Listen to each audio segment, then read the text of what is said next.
Halo teman-teman, perkenalkan nama saya Muhammad Fadil Adibio dengan NIM 205230070, mahasiswa Fakultas Hukum Universitas Tarumanegara.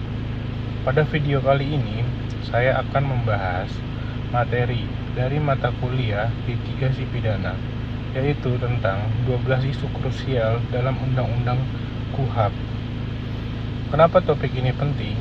Karena KUHP merupakan dasar dalam proses penegakan hukum pidana di Indonesia, sehingga setiap perubahan di dalamnya akan berdampak langsung terhadap perlindungan hak masyarakat dan jalannya peradilan. Selain itu, saya juga akan menjelaskan materi ini dengan salah satu kasus nyata yang telah memiliki kekuatan hukum tetap untuk dianalisis berdasarkan konsep yang ada di KUHP. Sebelum masuk ke pembahasan utama, kita perlu memahami bahwa sistem peradilan pidana di Indonesia bekerja sebagai suatu sistem yang terintegrasi. Artinya mulai dari penyelidikan, penyidikan, penuntutan, hingga putusan pengadilan. Semua lembaga seperti kepolisian, kejaksaan, dan pengadilan saling terhubung. Tujuan dari sistem ini adalah yang pertama, menegakkan hukum, kedua, melindungi masyarakat, dan yang terakhir adalah memastikan keadilan berjalan secara seimbang. Nah, 12 isu krusial dalam KUHP ini sebenarnya hadir sebagai bentuk pembaharuan untuk memperbaiki sistem tersebut agar lebih adil dan juga transparan. Pertama, penguatan hak tersangka, terdakwa, dan terpidana. Isu pertama adalah penguatan perlindungan hak.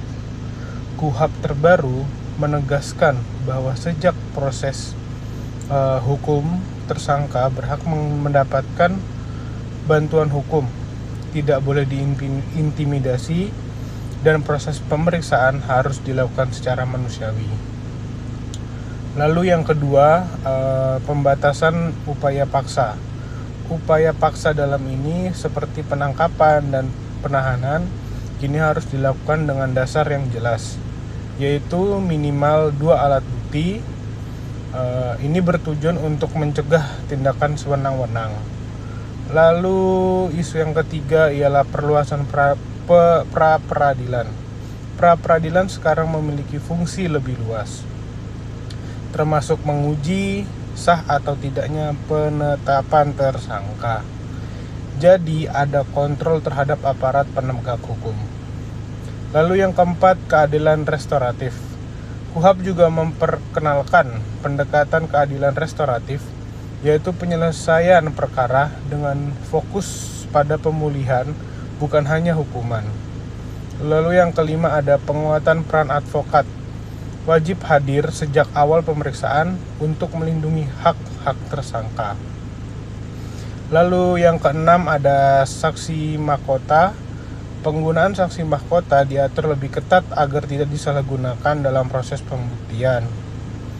Lalu yang ketujuh ada pengakuan bersalah, plea bargaining. Terdakwa dapat mengakui kesalahan secara sukarela untuk mempercepat proses peradilan, tetapi tetap harus didukung bukti. Yang ke-8 ada penundaan penuntutan atau deferred prosecution agreement. Penuntutan bisa ditunda dengan syarat tertentu untuk efisiensi penyelesaian perkara. Lalu yang ke-9 ada perlindungan saksi dan korban. Negara menjamin perlindungan bagi saksi dan korban, termasuk perempuan dan penyandang disabilitas. Yang ke-10 ada ganti rugi dan kompensasi. Maksudnya apa? Karena korban berhak mendapatkan ganti rugi baik dari pelaku maupun dari negara. Lalu yang ke-11 pidana oleh korporasi. Korporasi diakui sebagai subjek hukum pidana sehingga bisa dimintai pertanggungjawaban. Lalu yang ke-12 ada sistem peradilan berbasis teknologi atau KUHP. mendorong penggunaan teknologi untuk meningkatkan transparansi dan efisiensi seperti rekaman, pemeriksaan, dan sistem data terintegrasi. Pembahasan materi ini sejalan dengan salah satu kasus nyata, yaitu kasus Sengkon dan Karta yang diputus dalam putusan peninjauan kembali Mahkamah Agung Republik Indonesia dengan nomor 109 PK-PIT-1983. Kasus ini merupakan contoh kesalahan dalam proses peradilan pidana. Sengkon dan Karta ditangkap dan dinyatakan bersalah atas suatu tindak pidana. Kemudian dijatuhi hukuman penjara. Namun setelah beberapa waktu ditemukan pelaku sebenarnya yang mengakui perbuatannya. Hal ini membuktikan bahwasannya Sengkon dan Karta adalah korban salah tangkap. Kasus ini telah berkekuatan hukum tetap dan menjadi salah satu contoh penting dalam sejarah hukum di Indonesia. Lalu, jika dianalisis berdasarkan 12 isu krusial tadi, dalam KUHP terdapat beberapa poin penting. Yang pertama, terkait penguatan hak tersangka. Dalam kasus ini hak tersangka belum terlindungi dengan baik sehingga terjadi kesalahan dalam proses hukum. Lalu yang kedua ialah terkait pembatasan upaya paksa. Maksudnya di sini ialah penangkapan dan penahanan seharusnya dilakukan berdasarkan bukti yang kuat. Namun dalam kasus ini terbukti terjadinya kekeliruan. Lalu yang ketiga ialah pentingnya pra-peradilan sebagai mekanisme kontrol. Maksudnya jika sistem pra-peradilan saat ini sudah diterapkan secara optimal, kemungkinan kesalahan seperti ini bisa dicegah. Lalu yang keempat ada lagi hak atas ganti rugi dan rehabilitasi.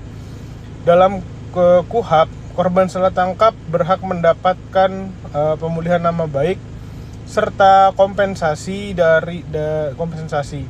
Lalu dari kasus ini dapat dilihat adanya pembaharuan dalam KUHP bertujuan untuk mencegah terjadinya kesalahan serupa di masa depan, serta memberikan perlindungan hukum yang lebih kuat kepada masyarakat. Sampai pada kesimpulan, sebagai kesimpulannya menurut saya 12 isu krusial dalam KUHP menunjukkan adanya reformasi besar dalam sistem peradilan pidana di Indonesia. Perubahan ini menekankan pertama, perlindungan hak asasi pada manusia, kedua, transparansi proses hukum, lalu yang ketiga, efisiensi dalam penyelesaian perkara. Melalui analisis kasus Sengkon dan Karta ini dapat kita lihat bahwasannya pembaruan ini sangat penting untuk mencegah kesalahan dalam penegakan hukum selanjutnya. Dengan KUHP tidak demikian, KUHP tidak hanya berfungsi sebagai alat penegakan hukum, akan tetapi juga sebagai instrumen perlindungan hak masyarakat. Sekian penjelasan dari saya, kurang lebihnya mohon maaf. Terima kasih.